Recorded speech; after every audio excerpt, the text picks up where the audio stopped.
Jeff the killer horror story part 3 देखने से पहले इसके बाकी पार्ट्स जरूर देख लें, लिंक डिस्क्रिप्शन में है। दोस्तों, हमने पिछली वीडियो में देखा था कि गुल्ली बुल्ली और शॉन जेफ द किलर से बचकर ट्रेन से कूद जाते हैं और जेफ इनके पीछे नहीं कूद पाता है क्योंकि ट्रेन काफी आगे आ जाती है और फिर जेफ ट्रेन के साथ ही आगे चला जाता है। इधर गुल्ली बुल्ली और शॉन तैरकर नदी में से बाहर आ जाते हैं और जंगल से निकलने का रास्ता ढूंढने के लिए आगे चल देते हैं। थोड़े आगे चलते ही गुल्ली बुल्ली और शॉन को एक घर दिखाई देता है और तीनों उस घर की तरफ जाने लगते हैं। इधर जेफ द किलर ट्रेन से उतर जाता है और अपने ठिकाने की तरफ चल देता है। थोड़े आगे चलते ही जेफ एक जगह पर रुककर खड़ा हो जाता है और शायद ये ही जेफ का ठिकाना है और फिर जेफ अंदर जाने लगता है। अब आगे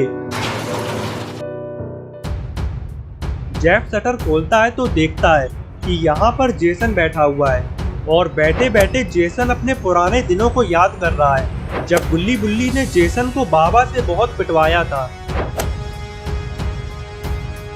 तभी पीछे से जेफ अपना चाकू फेंककर इस आदमी की फोटो पर मारता है जिसका ये अभी खून करके आया है। ये देखते ही खूनी जेसन खड़ा हो जाता है और पीछे मुड़कर जेफ द किलर को देखता है और कहता है, तो क्या इसका मतलब मैं ये समझूं कि जो काम मैंने तुम्हें दिया था वो पूरा हो चुका है। जेफ कहता है, जेसन इस आदमी को तो मैंने मार दिया है लेकिन एक बहुत बड़ी गड़बड़ हो गई है। जेसन पूछता है, जेफ कैसी गड़बड़?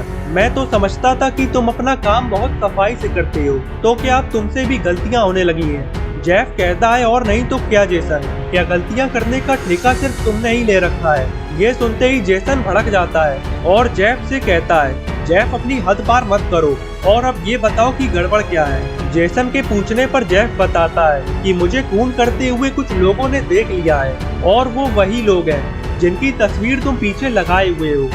ये सुनते ही जेसन खुश हो जाता है और कहता है, वाह जेफ, फिर तो तुमने उन्हें मार ही दिया होगा क्योंकि तुम तो अपने रास्ते में आने वाले हर इंसान को मार देते हो। जेफ कहता है, जेसन ज्यादा खुश होने की जरूरत नहीं है, तुम्हारा सारा काम बस बैठे बैठे ही नहीं हो जाएगा।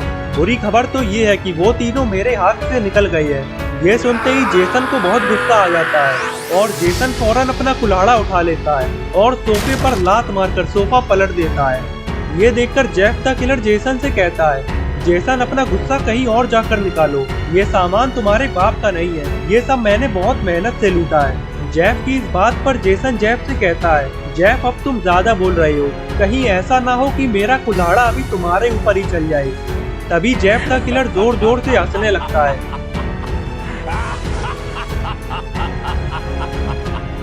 और कहता है, वाह जेसन, तुम्हारे भाव तो बहुत बढ़ गए हैं। लगता है तुम्हें वो बात दोबारा याद दिलानी पड़ेगी जब तुम उस बाबा से पिटकर जमीन पर रगड़ते हुए मेरे पैरों में आ गए थे और फिर मैंने ही तुम्हें अपना हाथ दिया था।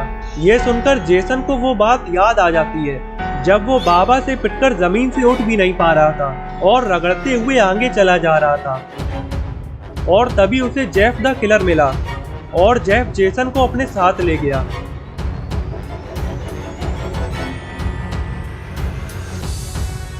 ये सब याद आते ही जेसन का गुस्सा ठंडा हो जाता है और जेसन कहता है, जेफ अब ये सारी बातें छोड़ो और मुझे ये बताओ कि ये चारों कहाँ पर हैं। मैं अभी जाकर इन चारों का काम तमाम कर देता हूँ। जेफ कहता है, जेसन ये 4 नहीं 3 थे क्योंकि इनका बाबा इनके साथ नहीं था। जेसन कहता है, जेफ तुम इन तीनों को अकेले में नहीं मार पाए तो इनके बाबा के साथ क्या मार पाओगे? चलो छोड़ो, मैं खुद ही जाकर इन तीनों का काम तमाम कर देता हूँ। जेफ कहता है, जेसन अब तुम बैठकर इनकी तस्वीरें ही देखो क्योंकि अब इन्हें मारने का काम मेरा है क्योंकि अब ये मेरे दुश्मन बन गए हैं और अब इन्हें मैं अपने हाथों से ही मारूंगा। जेफ की ये बात सुनकर जेसन जेफ की तरफ बढ़ने लगता है और कहता है, ये बदले की आग मुझे जीने नहीं दे रही है जेफ। इन चारों को अपने हाथों से मारे बिना चैन से सो नहीं सकता हूँ मैं। जेसन की ये बात सुनकर जेफ जेसन से कहता है, मैं तुम्हारा दुख समझता हूँ जेसन, लेकिन अब ये हम दोनों के दुश्मन हैं, इसीलिए हमें साथ मिलकर ही इन्हें मारना होगा। चलो मैं तुम्हें उस जगह पर ले चलता हूँ जहाँ पर ये तीनों मुझसे बचकर कूद गए थे। जेफ जेसन को अपने साथ उस जंगल में ले जाने लगता है जहाँ पर गुल्ली बुल्ली और शॉन कूद गए थे। जेफ अपना मोबाइल निकालता है और अपने आदमी को फोन लगाता है और थोड़ी ही देर में जेफ का आदमी एक ट्रक लेकर आ जाता है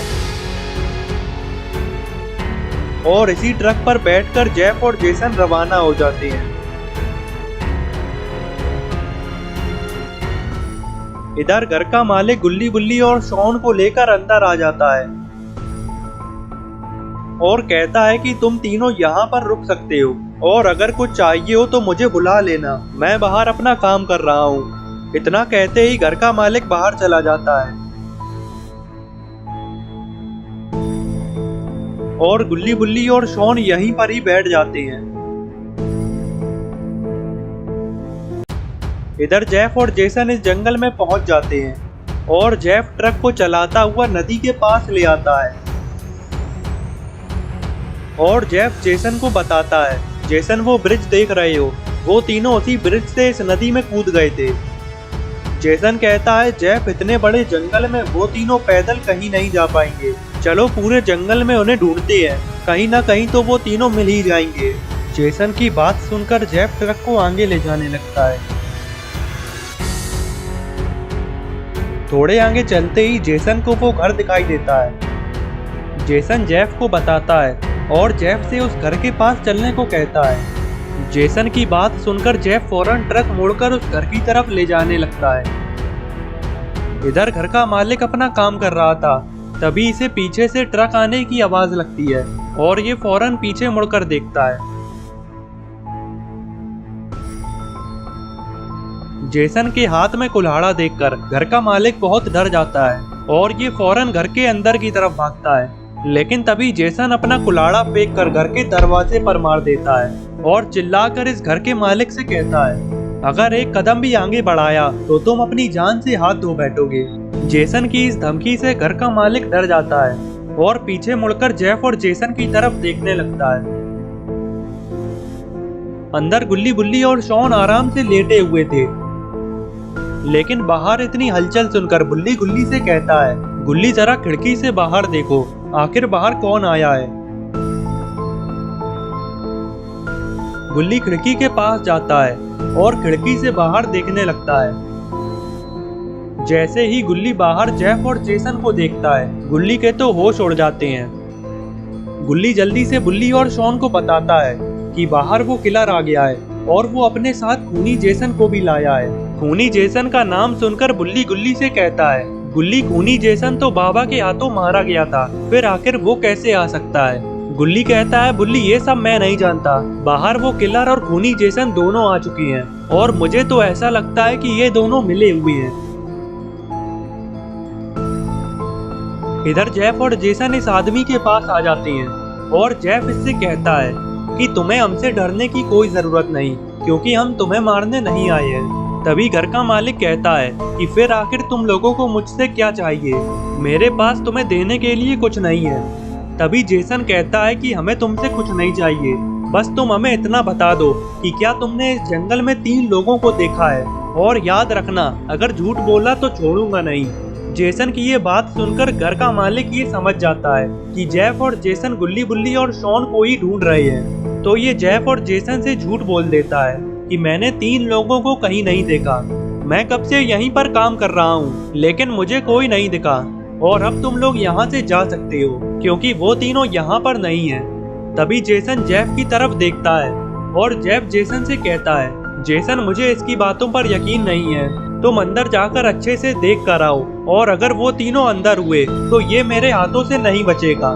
जेफ की बात सुनकर जेसन घर के अंदर जाने लगता है, लेकिन तभी घर का मालिक जेसन को रोकता है और कहता है कि मैंने तुम्हें पहले ही बता दिया है कि अंदर कोई नहीं है, फिर तुम अंदर किसे देखने जा रहे हो।